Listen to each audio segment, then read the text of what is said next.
Hello everyone, आज है 10 फरवरी और आज इस वीडियो में हम बात करेंगे भारत हैवी इलेक्ट्रिकल्स लिमिटेड के बारे में। BHEL 75 रुपए का ये शेयर है और देखा जाए तो हल्की सी गिरावट आज हमें यहाँ पर देखने को मिली है। मार्केट जैसे ही क्लोज होने ही वाला था कि भेल के नतीजे आ गए और नतीजे जो आए हैं उसके बारे में हम बातचीत भी करेंगे, लेकिन उससे पहले अगर आपने अभी तक चैनल को सब्सक्राइब नहीं किया है तो प्लीज़ अभी इसे सब्सक्राइब कर लीजिए, क्योंकि आगे भी बहुत सारे वीडियोस हैं जो आपको काफ़ी ज़्यादा हेल्प करेंगे। तो 75 रुपए का शेयर है भारत हैवी इलेक्ट्रिकल्स लिमिटेड। पिछले एक महीने में अगर हम देखें तो पिछले एक महीने में भेल का जो शेयर है वो 5.5% की गिरावट दिखाता हुआ नजर आया। 81 से 73 तक एक झटके में पहुंचा, तेजी भी बनी, वापस टूट गया और अभी 75 के आसपास ट्रेड कर रहा है। एक साल की अगर हम बात करेंगे तो पिछले एक साल में यहाँ पर 32% का ग्रोथ भी है। 42 रुपीज से 90 तक गया, अभी टूट रहा है। और अगर आप चैनल को रेगुलर फॉलो करते हो, कई सारे मेरे वीडियोस थे यहाँ पर और मैंने कहा था कि 50 के नीचे मिल रहा है मतलब खरीद लो, ठीक है। और बाद में जब 90 की तरफ जा रहा था मैंने कहा था कि अब मैं थोड़ा इंतजार करूंगा, मैं 75 से 70 के लेवल का वेट करूंगा। वहां पर पहुंच भी चुका है और नतीजे भी आ चुके हैं, तो बात करना बनता भी है कि क्या अभी भी मौके बन भी रहे हैं कि नहीं। देखो, पहली चीज तो ये कि अभी हाल फिलहाल में गवर्नमेंट जो है, हालांकि सरकारी कंपनी है ये, और सरकार जो है वो फोकस कर रही है make in India, made in India, China one policy जिसको हम कहते हैं, ठीक है। और कहीं ना कहीं सरकार बहुत अग्रेसिवली फंडिंग भी कर रही है, मतलब कई सारा पुश सरकार की तरफ से देखने को मिल रहा है। कई बड़ा बजट जो है वो सरकार अलोकेट भी करती हुई हमें नजर आ रही है। और भेल मैन्युफैक्चरिंग की अगर हम बात करें तो भैया डेफिनेटली ग्लोबल मतलब एक बड़े लीडर के तौर पर उभर कर सामने आ सकता है। भेल अगर हम बात करें कंपनी की वेबसाइट पर, अगर मैं आपको ले चलूँ तो ये कंपनी की वेबसाइट है। हाल फिलहाल में कंपनी, अब नाम बोलो, उस सेगमेंट में कंपनी काम करती है।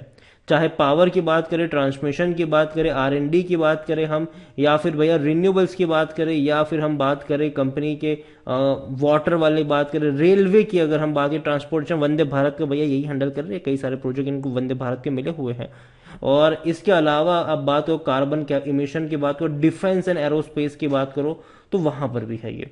कंपनी को कई सारे बड़े बड़े ऑर्डर्स मिल रहे हैं, अभी पहले भी मिले हैं, आगे भी मिलेंगे। और अभी जिस तरीके से हम आगे बढ़ रहे हैं भैया कि भैया make in India, made in India, तो कहीं ना कहीं एक बड़े बेनिफिशियरी के तौर पर यह कंपनी उभर कर निकल सकती है लॉन्ग टर्म के लिए भी।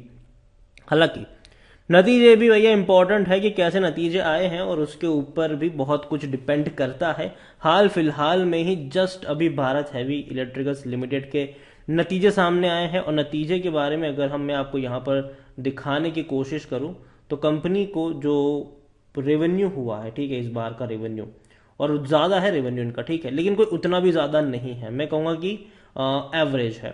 अगर आप देखोगे तो कंपनी का जो इस बार टोटल रेवेन्यू हुआ है वो तकरीबन हुआ है 5,265 करोड़ के आसपास का हुआ है इस बार इनका रेवेन्यू। पिछले क्वार्टर में ये 5,200 करोड़ का था। और पिछले साल अगर आप देखोगे, यहाँ पर पिछले साल अगर आप देखोगे तो इनका जो रेवेन्यू था ये 5,135 करोड़ का था।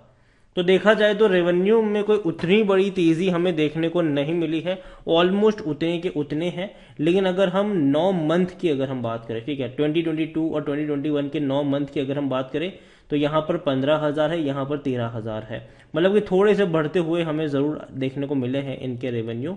और ओवरऑल अगर आप बात करोगे तो कंपनी के जो रेवेन्यू है वो ऑलमोस्ट स्टेटिक मैं कहूँगा, अगर मैं क्वार्टर ऑन क्वार्टर बेस पे कंपेयर करता हूँ तो।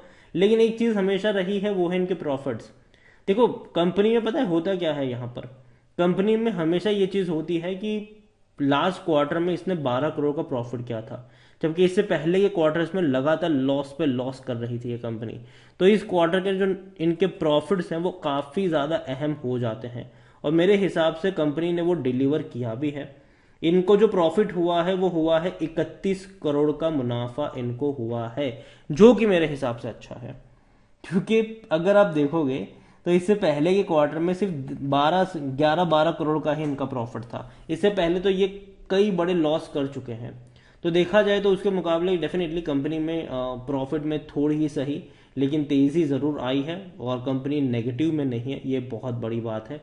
क्योंकि कंपनी का अगर आप देखोगे, अगर मैं भेल को आपको यहाँ per year on year base पे दिखाने की कोशिश करूँ तो आपको पता चलेगा कि कंपनी कितने लॉसेस झेल चुकी है बीच में। आप देखिए यहाँ पर 2020 में 1500 करोड़ का लॉस था, 2021 फाइनेंशियल में 2745 करोड़ का लॉस था, 2022 में 395 करोड़ का आपको प्रॉफिट देखने को मिला। लेकिन आपको यहाँ पर ये समझना होगा कि पहले 3 क्वार्टर जो थे इसके 2022 के, वहां पे कंपनी लॉस कर रही थी। तीसरे क्वार्टर में चौथे क्वार्टर में कंपनी ने 900 करोड़ से भी ज्यादा का प्रॉफिट कमा दिया, इसीलिए पूरे साल का मिलाकर 395 करोड़ रहा। लेकिन 2023 के 2 क्वार्टर में बड़े लॉस हुए। तीसरे क्वार्टर में इनका इस बार जो नहीं, पहले क्वार्टर में बड़ा लॉस था, दूसरे क्वार्टर में 12 करोड़ का प्रॉफिट रहा, और तीसरे क्वार्टर में अभी 31 करोड़ का प्रॉफिट हुआ है, जो कि मेरे हिसाब से बेहतर है। ठीक है, अभी चौथा क्वार्टर काफी इंटरेस्टिंग होगा कि भैया कैसे नतीजे आते हैं कंपनी के। अगर मैं BHEL की तरफ लेके चलूँ तो कंपनी एक लार्ज कैप कंपनी, 26,000 करोड़ के आसपास इसका मार्केट कैप है। वॉल्यूम 93 लाख के आसपास हमें देखने को मिला है।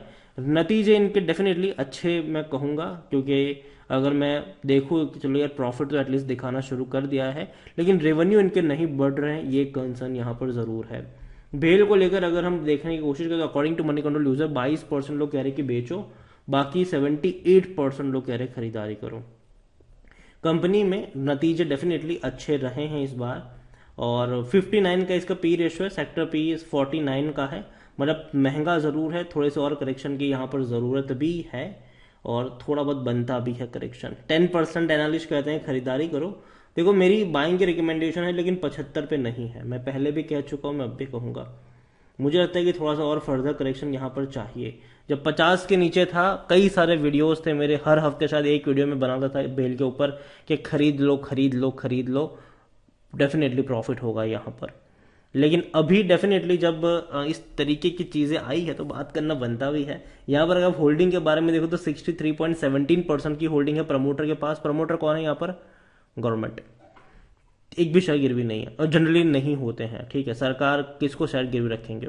म्यूचुअल फंड के पास 3.20% की होल्डिंग है, 11.70% अदर डोमेस्टिक इंस्टीट्यूशन के पास है, 8.48% एफआईएल्स के पास है, 13.45% रिटेल और अदर्स के पास है, जिनमें से रिटेल इन्वेस्टर्स 10.38% की होल्डिंग लेकर बैठी है। देखिए ओवरऑल भेल को लेकर मैं कहूंगा कि कंपनी है तो अच्छी। मैं भी मानता हूं कि आने वाले दौर में इंडिया में बहुत कुछ होने वाला है, बहुत कुछ होने वाला है। इंडिया भैया लीड करने वाला है मैन्युफैक्चर में, डेफिनेटली पोटेंशियल है हमारे में। ठीक है, लेकिन अगर अब इसका ग्राफ देखो ना, पिछले 10 साल का 45% की गिरावट है। हर बड़ी रफ्तार के बाद करेक्शन दिखाया है, लेकिन जब करेक्शन दिखाया तब खरीदारी के मौके बने हैं। और मेरे हिसाब से जो खरीदारी के मौके यहाँ पर बनेंगे वो बनेंगे 60 से 70 रुपए के बीच में।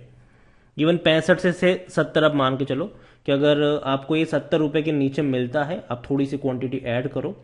हर 5 रुपए की गिरावट में अगर आप चाहें तो लॉन्ग टर्म के लिए इसको थोड़ा थोड़ा करके ऐड करके चल सकते हो। किसी एक रेंज पे बहुत सारे शेयर्स खरीदने की सलाह नहीं है, लेकिन हाँ थोड़ा बहुत और कलेक्शन यहाँ पर बनता है। एटलीस्ट 5 रुपए और गिरना चाहिए, 70 रुपए के नीचे जाता है, थोड़ी सी क्वांटिटी ऐड कर सकते हो। उसके बाद हर 5 रुपए की गिरावट में अगर आप चाहो तो थोड़ा थोड़ा करके खरीदारी भी करके चल सकते हो।